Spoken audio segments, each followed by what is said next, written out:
Maybe it's the age, maybe it's the condition.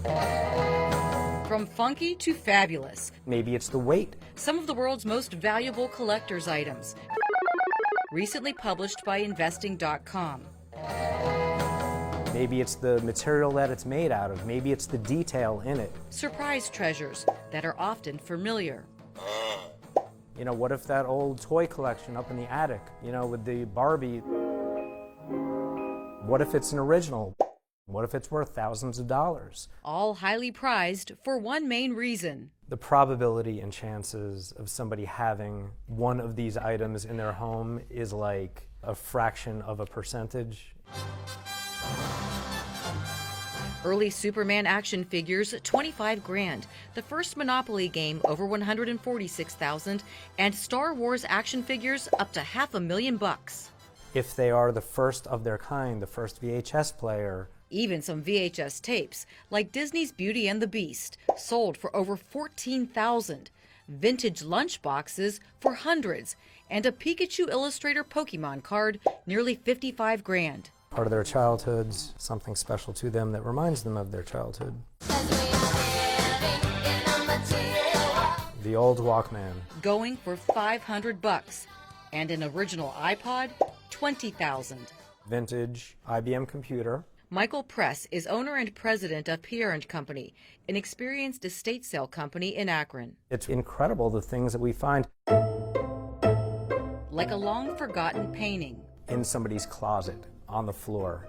It turned out to be worth tens of thousands of dollars. Most Beanie Babies, however, are a bust. We sell them for, in many cases, $1 or less a piece. Except for Princess Di and the Platypus. The purse on a few Hot Wheels is also hefty. Some of the most valuable items can be some of the most peculiar items. An old packet of McDonald's Moulin Szechuan sauce or 1962 Post cereal variety pack is certainly an acquired taste. But first edition books like A Christmas Carol would make Scrooge smile, and Harry Potter would fall off his broom. If you get the right comic book and it's graded a 10, it's $1 million. Comic book is valuable based on the first appearance of certain characters. You know, the Hulk or the Silver Surfer. Episode 1 with Superman in it, that's the big one. The very first superhero comic book written right here in Cleveland, worth $3.2 million. And even hotter than his X-ray vision is sports memorabilia, especially sports cards. It's straight stock market, sports cards are now. Tom Broad's owner of 5 Star Collectibles in Streetsboro.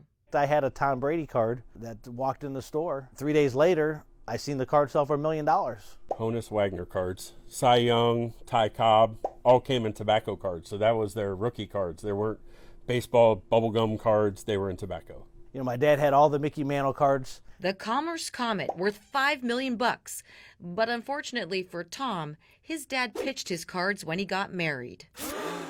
Instead of having his hobby, to throw it away to, to be with my mother. And, so. So he says, protect those collections. And also, do your homework before you sell to somebody, because it's very, very easy to give away a small fortune to somebody else.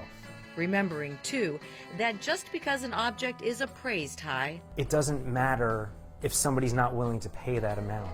That's what it all comes down to. Is there anybody out there who will actually pay that kind of money for it?